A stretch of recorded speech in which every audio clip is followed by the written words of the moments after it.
Hey guys, welcome back to Soul Food with Sunshine.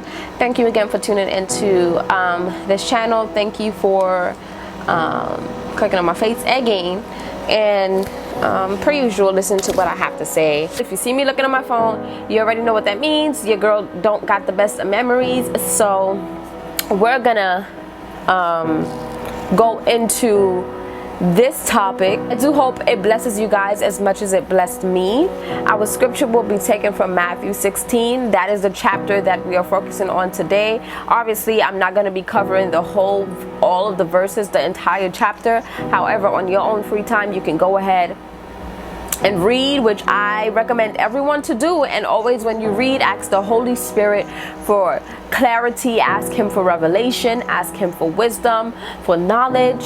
And I think one of the most important things that people need to know is that in order to know like in full, or in order to know and understand your worth, your calling, your purpose, it is also vital to know who God is, since he is the one who gives you that. So Matthew 16 verse 1 was pretty much talking about an encounter that that Jesus had, a little issue that Jesus had with the Pharisees and Sadducees, and they came up to him and was like, listen, if you are who you say you are, perform a miracle right now in front of everybody. And what baffled me is that it's not that they were not aware that Jesus performed miracles before, because I'm pretty sure that the Pharisees and Sadducees seen other miracles that Jesus did besides this particular time, right? But according to the scripture, what happened is in that moment they wanted to trap him. They wanted him to do something to trap him. So they came with different intentions. And what I learned is that some people will come with different intentions other than what they say, other than what they show you. And so I know it's very important for you to ask God to help you to discern who is in your circle, especially if they're adamant, especially if they're headstrong on being in your circle. Ask God to reveal to you the intentions and the hearts of people. There is going to be situations, obviously, where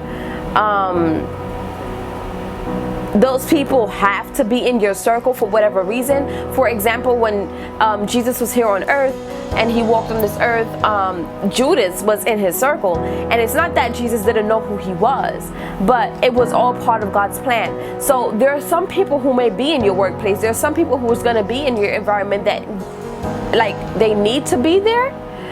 But it's still important that you know the heart of who is around you. Another thing that I learned from this verse is that some people will still not believe in you no matter how evident that God is with you.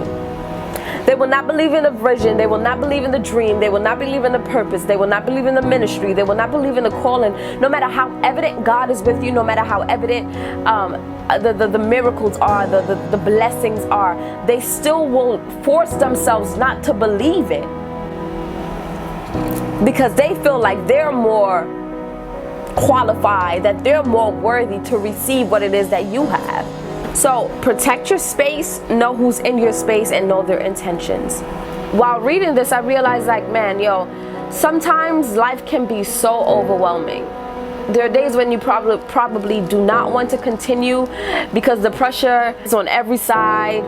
It seems unbearable. But one thing that I've learned is that what you do in your valley is equally important to what you do on your mountain.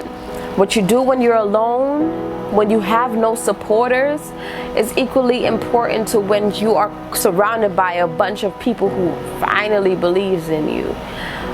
What you do when no one is encouraging you is equally important to when everyone is around you and pouring into you.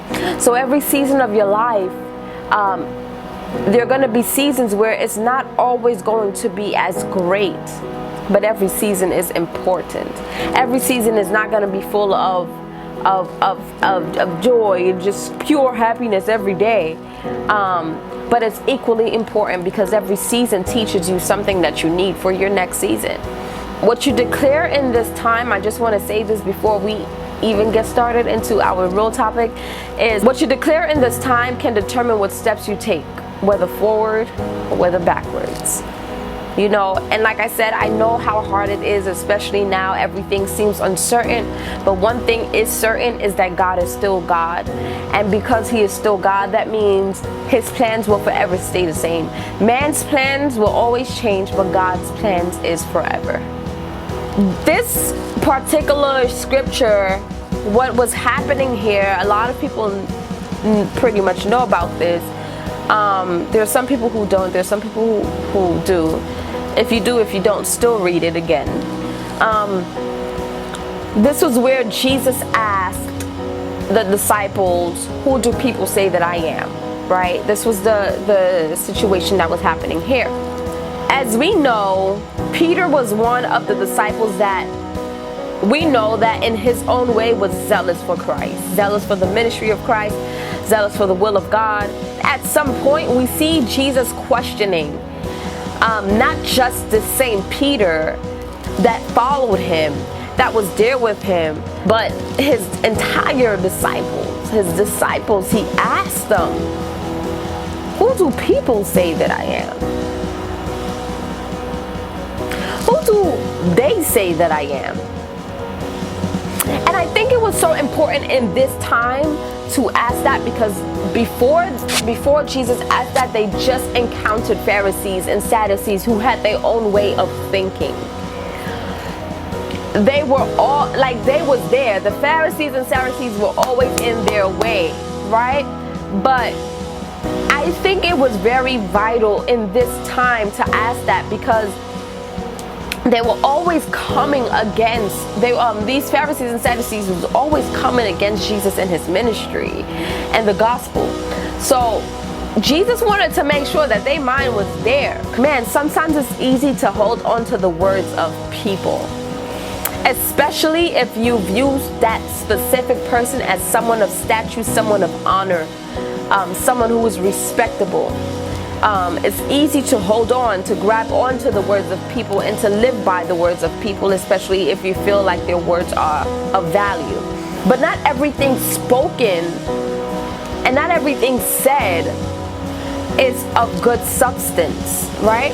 Because it's easy, again, to fall and capture the words of people that you think is of honor, right?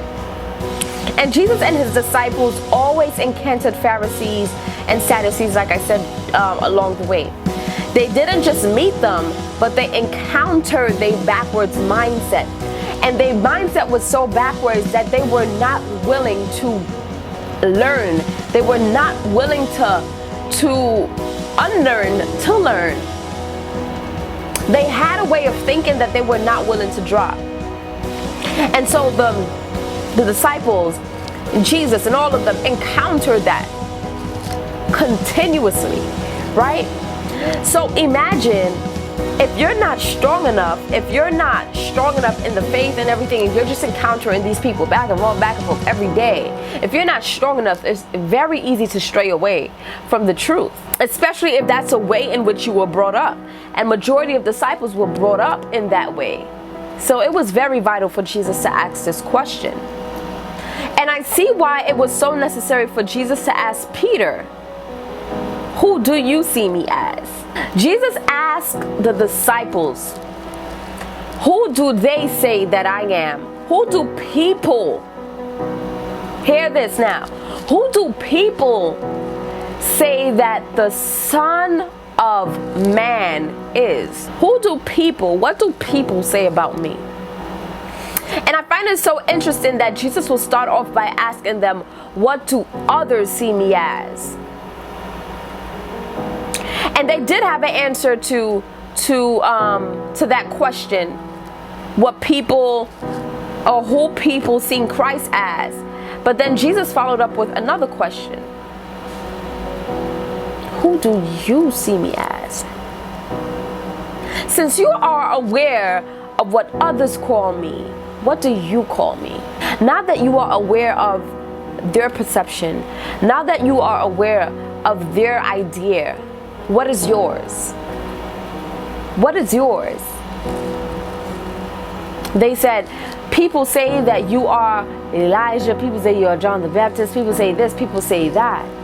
They already had Jesus could have started off as, who do you say that I am? And then he could have reverted to, who do people say that I am? But he wanted to have the revelation be greater than the idea that preceded, the idea of people. It is easy to define God. Oh, this is going to do me good. It is easy to define God just on people's experiences alone. It is easy to define God on people's experiences alone. To be confident of who you speak of is to know who you speak of.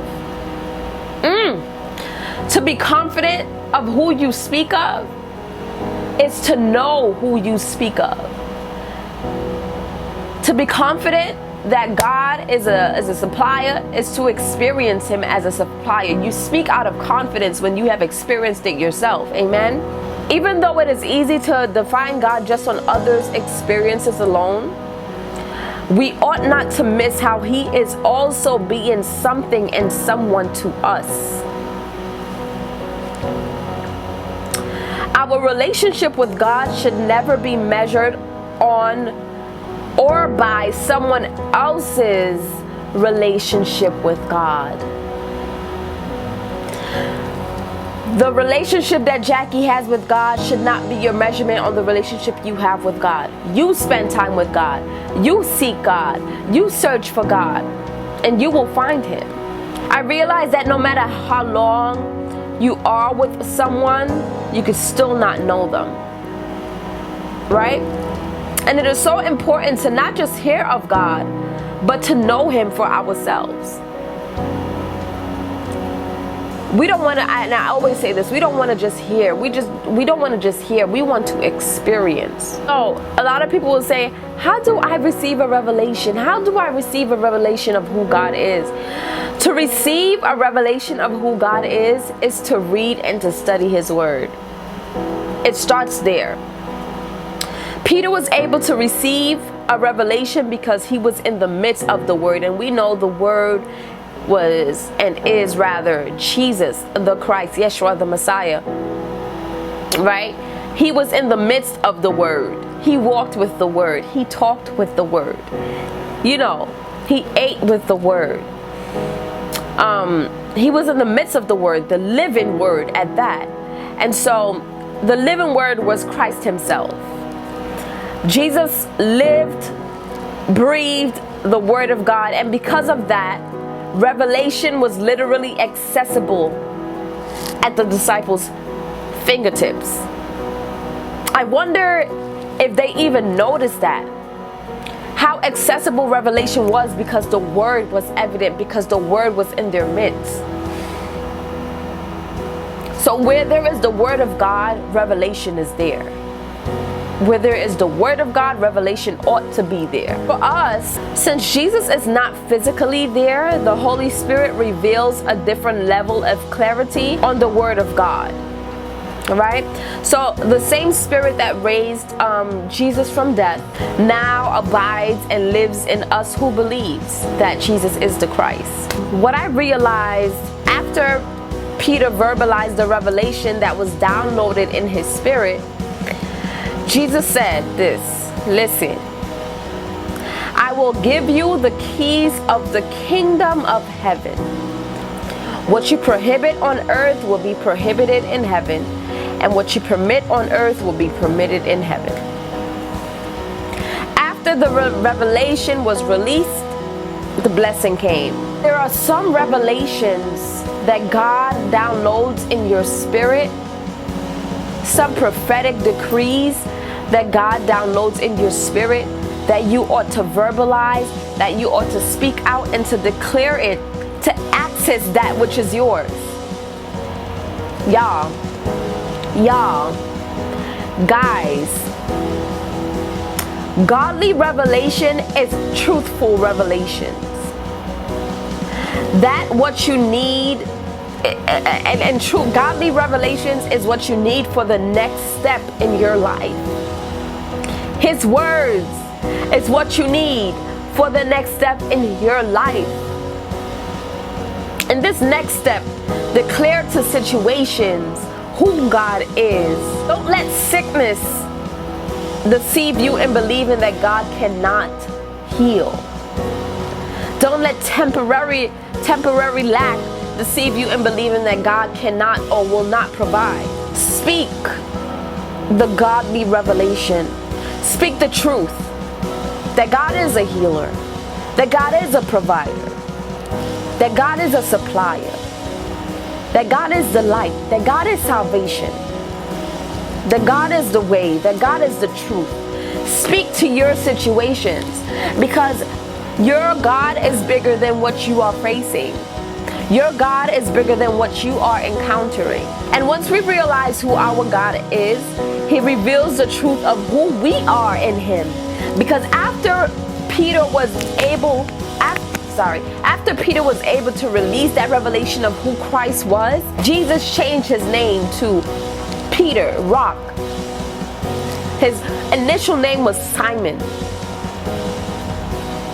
He had an initial name before, but Jesus changed it to Peter, which means rock, stable, firm. Not only did Peter receive the keys to the kingdom after he declared who Jesus was, but he received a new name, a new identity, an identity that was already his, but was unlocked once he declared who Jesus was. Oh, Peter received revelation on who Jesus is, and because he was willing to proclaim it, because he was willing to profess it, regardless of what everyone else called Jesus, he was then called something greater than what he was before the revelation. Not only does godly revelation precedes access to your blessings, but access to the truth and clarity of who you was already created to be from the beginning. I thank you so much for tuning in. I pray that this soul food blessed you. I pray that you will begin to understand and know who God is, that you will declare it to your situations, that you will declare it to your in your workplace, in your low times, in your high times. Declare to your situations who your God is. And I pray that God, by the Holy Spirit, will reveal to you who you are, will give you that confidence and that reassurance of who you are in Him. May He bless you. May He keep you. May His face shine upon you and be gracious unto you. May He lift up His countenance upon you and give you peace. Peace not as the world giveth, but peace as He giveth. Thank you guys for watching. I love you guys. Peace.